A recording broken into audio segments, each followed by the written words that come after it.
Magandang araw mga kaibigan. Ang pag-usapan natin ngayon ay tungkol sa resistance ng wire. Ang resistance ng wire ay nagdepende una sa temperature, pangalawa ay sa material, pangatlo ay sa length, at ang pang-apat ay sa cross-sectional area. Kaya may formula tayo dito sa ating board. Ang formula ay R equals rho L over A. Ang R ay resistance, ang unit ay ohm. Ang Greek letter na rho ay resistivity at ang unit ay ohm meter. Ang L ay length, ang unit ay meter, at ang A ay area or cross-sectional area at ang unit ay square millimeter. So bali ito ang wire, ito ang length, at ito naman ang area, itong naka-shade. Ang resistivity ay constant ang value. Kung anong klase ang material at may table tayo para sa resistivity, may mga value kung anong property of materials. Sa formula mga kaibigan, ang resistance is directly proportional to the length. Ibig sabihin, kung mahaba ang length ng wire, mataas ang resistance. At kung maiksi ang length ng wire, mababa ang resistance. At isa pa, ang resistance is inversely proportional to the area or cross-sectional area. Ibig sabihin, kung malaki ang size ng wire, mababa ang resistance. At kapag maliit ang size ng wire, mataas ang resistance. Ngayon, gagawa tayo ng example. So ito ang ating example. What is the resistance of 10 meter of copper wire with a cross-sectional area of 2.0 square millimeter? Dito sa tanong, ang material ay copper. At tingnan natin sa table ang resistivity ng copper. Ang resistivity ng copper ay rho equals 1.68 times 10 to negative 8 ohm meter. At ang length ay 10 meters. Ang cross-sectional area ay 2.0 square millimeter. So ito ang given sa ating example. So may mga given value na, pero ang unit sa cross-sectional area ay square millimeter. Kailangan nating i-convert into square meter kasi ang unit sa length at resistivity ay meter. Kailangan nating i-match ang mga unit. So i-convert natin. So sa 1 meter ay may 1,000 millimeter. Since ito ay squared, dito kailangan din nating i-squared. Then simplify natin, equals 2.0 square millimeter times 1 squared equals 1, then meter squared over 1,000 squared equals to 1 million, or isulat natin 1 times 10 to positive 6 square millimeter. So cancel ang square millimeter, then 2 times 1 divided by 1 million equals 2 times 10 to negative 6 square meter. So ito ang ating value ng area or cross-sectional area sa meter. Ngayon, pwede na nating i-substitute itong mga value dito sa ating formula.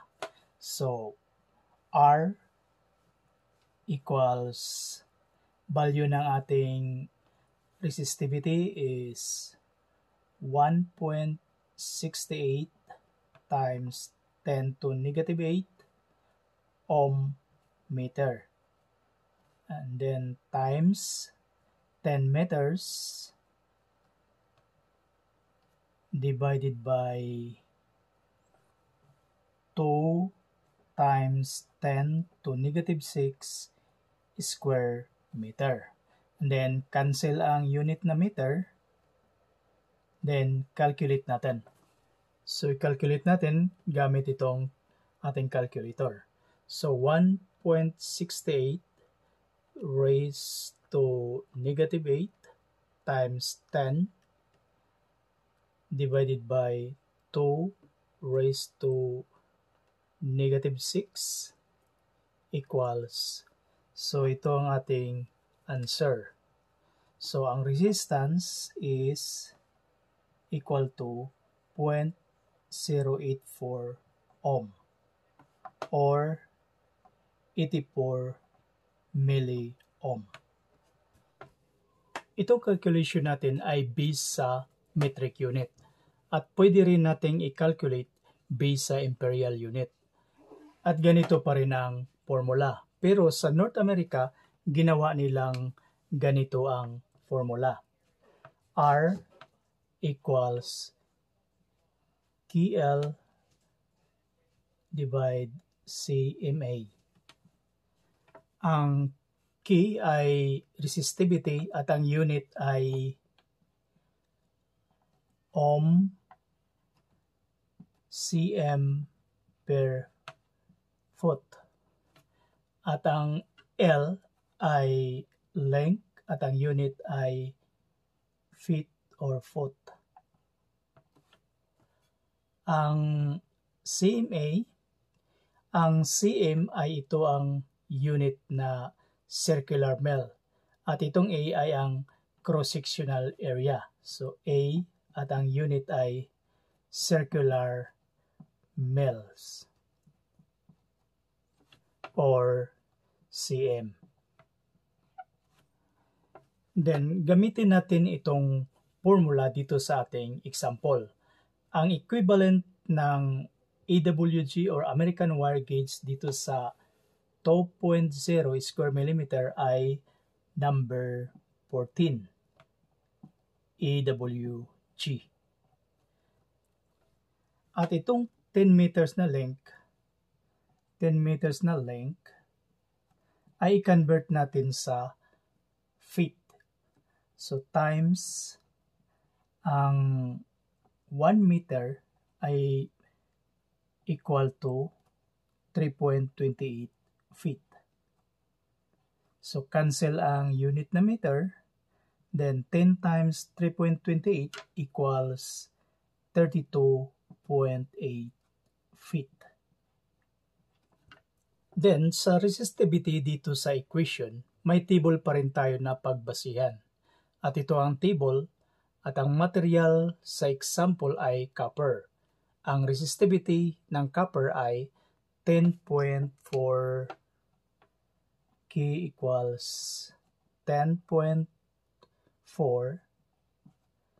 ohm cm per foot or feet.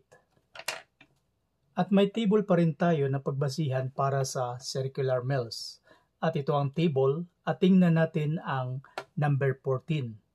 Ang circular miles ng number 14 ay 4,110. So, ang circular mile dito sa ating number 14 AWG ay 4,110 cm. At may mga value na at pwede nating i-substitute dito sa ating formula. So, R equals value ng ating K is 10.4 ohm cm per foot times length is 32.8 feet divided by cross-sectional area is 4,110 circular mil. So, cancel ang cm at feet. So, i-calculate natin. 10.4 times 32.8 divided by 4,110 equals. So, yan ang resistance. So, R equals 0.83 ohm. So, ito ang resistance base dito sa ating formula na R equals KL over CMA. So, magkapareho lang ang resulta sa dalawang formula na ginamit natin dito sa metric unit at imperial unit. At itong resistance ng wire, i-apply natin sa circuit. Okay, mag-drawing muna tayo ng circuit. So, ito ang ating circuit. May supply voltage at may load. At siyempre sa circuit ay may dalawang linya. Sa ating example ay intended lang sa isang linya. So sa isang linya ay 10 meters long at sa kabilang linya ay 10 meters din. So both wires ay may resistance. Ang resistance ay 0.084 ohm.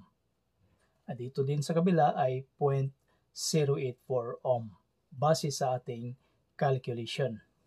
Okay? Hanggang dito na lang mga kaibigan at maraming salamat sa lahat na nag-subscribe ng ating channel. Thanks for watching.